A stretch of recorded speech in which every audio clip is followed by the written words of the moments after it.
തീരുമാനിച്ചാണ് വന്നിരിക്കുന്നത്. എന്താ രഘു? നമ്മുടെ വിവാഹം. രഘു, ദേവു,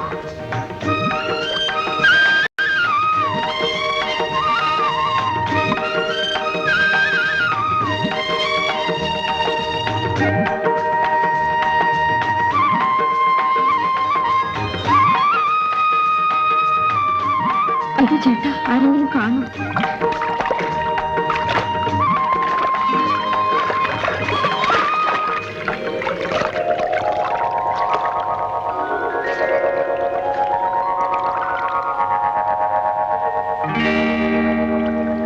രഘു,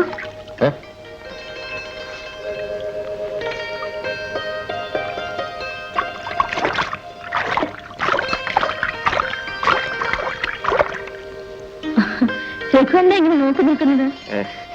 ദേവു ഒരു കാര്യം പറഞ്ഞോ? എന്താണ്? ഞാൻ രക്ഷപ്പെട്ടു. ഗോപിച്ചേട്ടൻ എന്റെ വഴി മുടക്കി നിൽപ്പല്ലായിരുന്നു.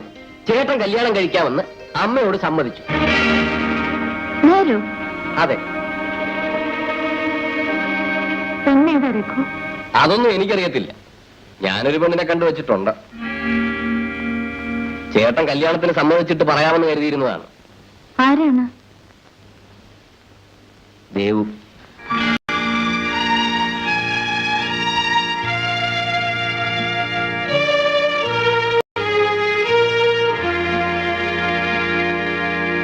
വിവാഹം എന്ന് പറയുന്നത് ഒരു ദൈവനിശ്ചയം. ആര് എപ്പോൾ അദ്ദേഹമാണ് അതൊക്കെ തീരുമാനിക്കുന്നത്. നിനക്ക് വിധിച്ചത് ശശിയ. അല്ലെങ്കിൽ ഇങ്ങനെയൊക്കെ സംഭവിക്കണോ മോളെ? കല്യാണം കഴിഞ്ഞ് ശശി നിന്നെ ഇവിടുന്ന് എല്ലാം കൂട്ടിക്കൊണ്ടു പോകും. കഴിഞ്ഞതെല്ലാം മറന്ന് അവന്റെ കൂടെ സുഖമായി ജീവിക്കണം. ഞാൻ തന്നെ കൂടെ വന്ന് എല്ലാം മംഗളമായിട്ട് നടത്തി തരുന്നുണ്ട്. നീ എന്താ ഒന്നും മിണ്ടാത്തത്? ആ, ഒന്നും പറയണ്ട. അതാണ് ശരി.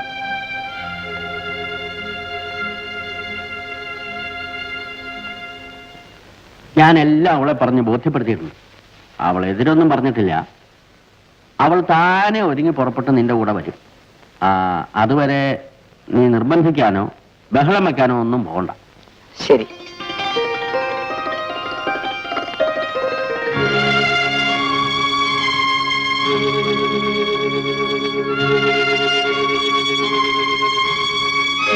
എന്താ ചേച്ചി ഇത്? ഞാൻ പോകുകയാണ് ദേവു. എങ്ങോട്ട്? വീട്ടിലേക്ക്. എന്റെ മനസ്സിന്റെ വഴിക്ക് എന്റെ ജീവിതം പോവില്ല എന്ന് എനിക്ക് മനസ്സിലായി. ചേച്ചിക്ക് ഇതെന്ത് പറ്റി? ഞാനിനി ജീവിച്ചിരിക്കുന്നതും മരിക്കുന്നതും ഒരുപോലെയാണ് ദേവു. ഞാനിപ്പോൾ എന്തിനാണ് ഇങ്ങോട്ട് ഓടി വന്നതെന്നറിയാമോ? എന്തിനാണ്? ഗോപിച്ചേട്ടൻ ചേച്ചിയെ ഉടനെ കാണണമെന്ന് പറഞ്ഞു. എന്നെയോ? അതെ.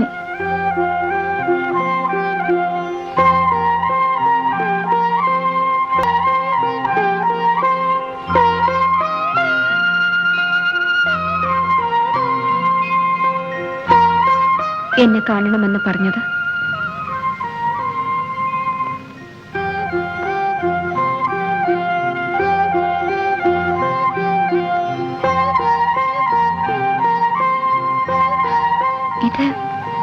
ഇതെങ്ങനെ ഇവിടെ വന്നു? ശശി എന്റെ മുമ്പിൽ വലിച്ചെറിഞ്ഞിട്ട് പോയതാണ്. ഇത് തിരിച്ചു തരാൻ വേണ്ടിയാണോ വിളിച്ചത്? അതെ. നിൽക്കൂ.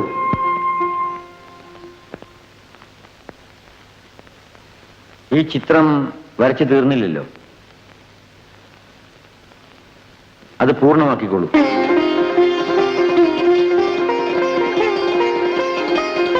അത്ഭുതം തോന്നുന്നു അല്ലേ? എനിക്കിത് വിശ്വസിക്കാമോ ചേട്ടാ? തീർച്ചയായും.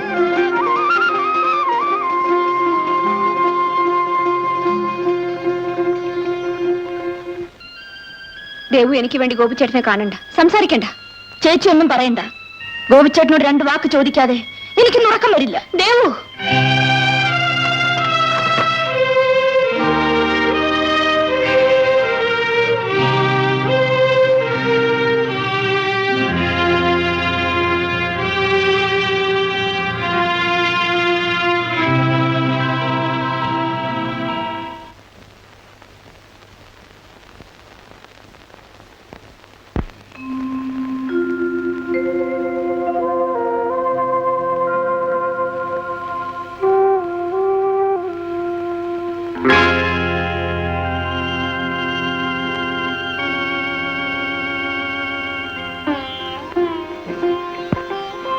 മോളെ ദേവുവിനെ കണ്ടില്ലല്ലോ.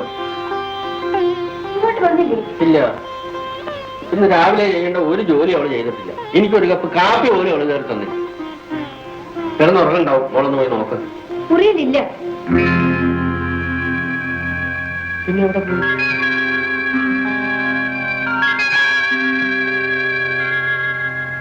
അല്ല, നീ ഇതുവരെ ഇതൊന്നും എടുത്ത് കഴിച്ചില്ലേ? എടാ, നിന്നോടാ ചോദിച്ചത്. എന്നെ ഉപദ്രവിക്കരുത്.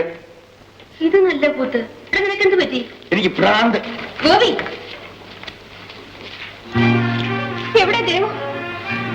ദേവു എവിടെയാണ്? അതെന്നോട് ഉപദ്രവിക്കുന്നു. അവളെ കണ്ടവരോട് വേണമല്ലോ ചോദിക്കാൻ. അവളെ ഞാൻ കണ്ടത്. ദേവുവിന് എന്ത് പറ്റി മോളെ? അവൾ ഇങ്ങോട്ടൊന്നും വന്നില്ലല്ലോ. ഗോപിച്ചേട്ടനെ കാണാനാണെന്നും പറഞ്ഞ് ഇന്നലെ രാത്രി കളപ്പുരയിലേക്ക് പോയതാ. പിന്നെ തിരിച്ചു വന്നില്ല. എന്താ? ദേവു രാത്രി എന്നെ അന്വേഷിച്ച് കളപ്പുര വന്നു. അതെ, നിങ്ങൾ അന്വേഷിച്ചു തന്നെ. ഇന്നലെ രാത്രി ഗോപി കളപ്പുര പോയില്ലല്ലോ, ഇവിടെ തന്നെ ഉണ്ടായിരുന്നല്ലോ.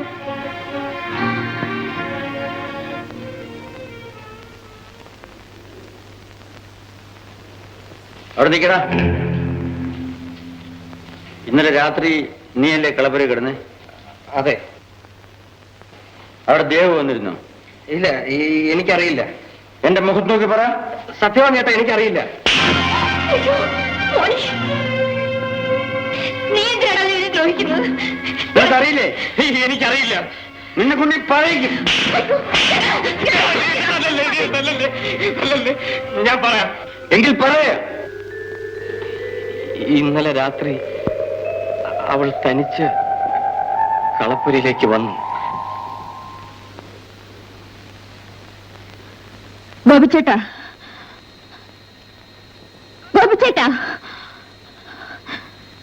നന്നായിട്ടുണ്ട് ഗോപിച്ചേട്ടാ.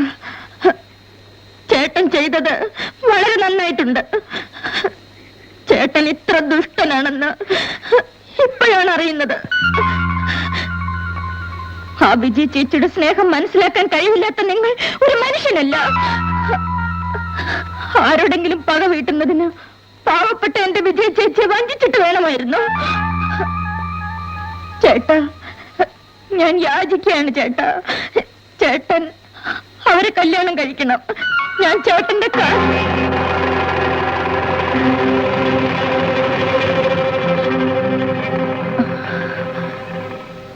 രഘു ആയിരുന്നു. അതെ. ഗോപിച്ചേട്ടനാണെന്ന് കരുതി പറഞ്ഞു പോയതാണ്. മനസ്സിലായി. ഗോപിച്ചേട്ടൻ വീട്ടിലുണ്ട്. ചേട്ടൻ എന്തോ നല്ല സുഖമില്ലെന്ന്. അതുകൊണ്ട് കാവലിൽ ഇന്ന് ഞാൻ വന്ന് കിടന്നു. നിൽക്കൂ. നിനക്ക് എന്താണ് എന്നോടൊരു വെറുപ്പ്? എനിക്ക് ആരോടും വെറുപ്പില്ല. എങ്കിലൂടെ ഒന്നിരിക്കൂ, എനിക്ക് ചിലത് സംസാരിക്കാനുണ്ട്. എനിക്ക് ധൃതിയുണ്ട്. ദേവു, നിനക്ക് എന്നെ സ്നേഹിക്കാൻ കഴിയില്ലേ? ഇല്ല. എന്തുകൊണ്ട്? അതെല്ലാം ചോദിച്ച് എന്നെ ബുദ്ധിമുട്ടിക്കരുത്. ഞാൻ പോട്ടെ. നിനക്ക് അങ്ങനെ ഒഴിഞ്ഞു മാറാൻ പറ്റില്ല. പറയൂ, എന്തുകൊണ്ട് കഴിയില്ല? ദയവിച്ച് എന്നെ ഉപദ്രവിക്കരുത്. ഞാൻ പറയില്ല. എന്നെ വിടൂ, എന്നെ വിടൂ. പറഞ്ഞിട്ട് പോകൂ. നീ വേറെ ആരെങ്കിലും സ്നേഹിക്കുന്നുണ്ടോ? പറയൂ. പറയാം. എന്നെ വിടൂ, ഞാൻ പറയാം. എങ്കിൽ പറയൂ.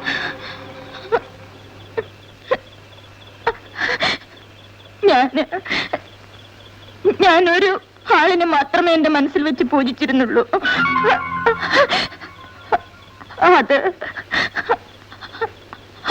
അത് ഗോപിച്ചേട്ടനെയായിരുന്നു. ആദ്യമായി അത് തുറന്നു പറയാമെന്ന് ഭാവിച്ചപ്പോഴാണ് ഗോപിച്ചേട്ടനും രാഗിണി കുഞ്ഞും ബന്ധത്തിലാണെന്ന് അറിഞ്ഞത്.